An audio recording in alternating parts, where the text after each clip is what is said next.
Hi, my name is Nicole Stokes, content creator, brand strategist, and wordsmith at Stokes Mathews Media. And of all those titles, the one that is most important to me is storyteller. Today I want to talk to you about the power of your story and why it's so important that you first own it and share it with the world. The greatest power that you possess in this world is the power encapsulated in your story. What do I mean by that? Your story is you.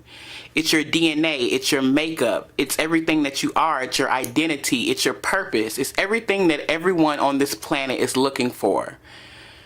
When people say they're trying to find themselves, they're really looking for their story.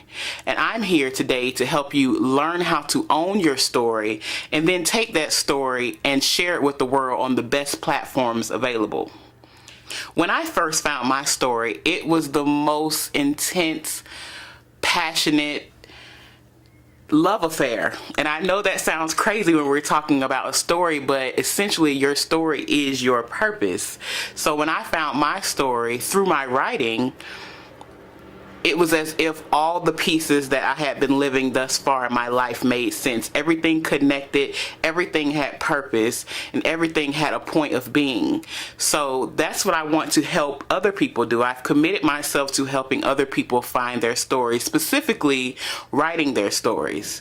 Now, I know many of you are like, I'm not a writer, so why do I need to write my story? The art of writing dates back to ancient civilizations. If you look at text and you look at history, people were always writing, and sometimes the writing were in hieroglyphics or even in pictures. So drawing, writing, I kind of equate to the same thing. They were using language to communicate to themselves and to future generations. So your story is that important because it communicates who you were. It's like putting a "I was here" stamp on the world.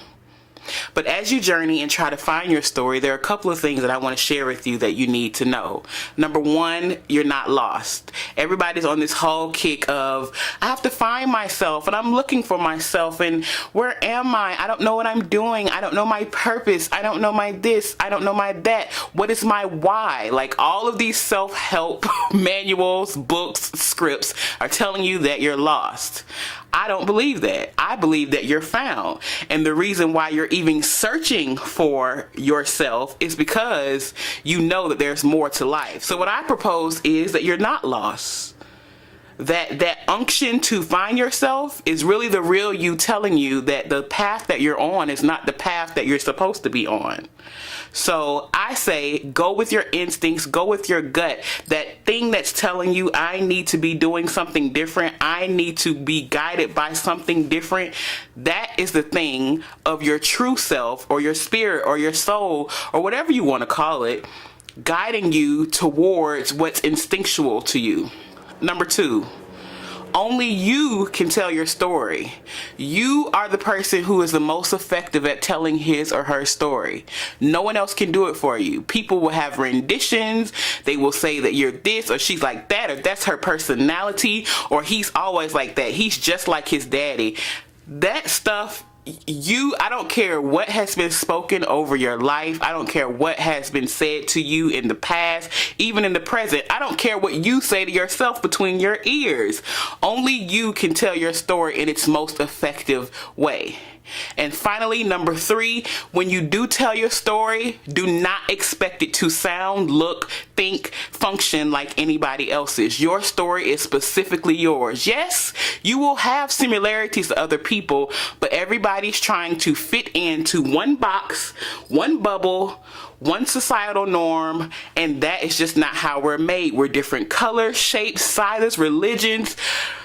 We're all beautiful people of different flavors, nationalities, however you want to put it. We're a rainbow, we're a spectrum. So remember those three things as you journey on your way to own your story.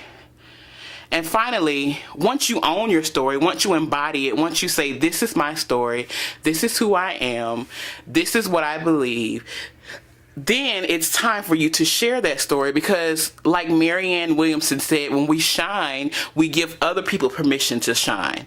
And that's the whole point of why we even have a story, why we even have this purpose, why we even have a point that's called life, so that we can share it with one another. So here are some tips on sharing your story.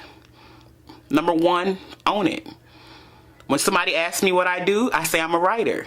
I don't care how they look. I don't care the sideways opinions, the side eyes people give me, because I get it all. People say, oh, you're a writer, what does that mean? Or they say, oh, you're a writer, what do you write? So you get different reactions. Either way, the reactions don't sway me, because I'm a writer. That's what I do. That's what I'm here for. That's what I've been purposed to do. And that's the kind of passion and tenacity you have to own your story and to share your story. Because as people see that you stand firm on what you've said and what you've called your story, then they'll have the audacity to have their own, they'll have the audacity to stand firm on their own story. Number two, find a platform that fits for your story. What do? What's your medium? Are you an artist? Do you paint? Do you sing? Do you write? Do you ride bicycles well? Do you break dance, bebop? What do you do? Because whatever form of expression that is, that's how you're going to best funnel your story to the world. And finally, make it official. When you make your story official in your life, it's what you eat, it's what you live, it's what you breathe, it's your everything. And please understand that your story can become your profession, and your story and your sharing of it can pay you very lucratively, very well. You do not have to go to work and then work on your story on the side. That's not how life has to be. You can actually enjoy your life, share your story with other people, hear their stories, learn from them, and just continue to evolve and progress in your life. So I say all that to say this: your story is important. Own your story, share your story. Those are three simple things. There's nothing complicated about it unless you allow it to be. So with that, I'm signing off. Again, my name is Nicole Denise, brand strategist, wordsmith, and author with Stokes and Mathews Media. Thank you.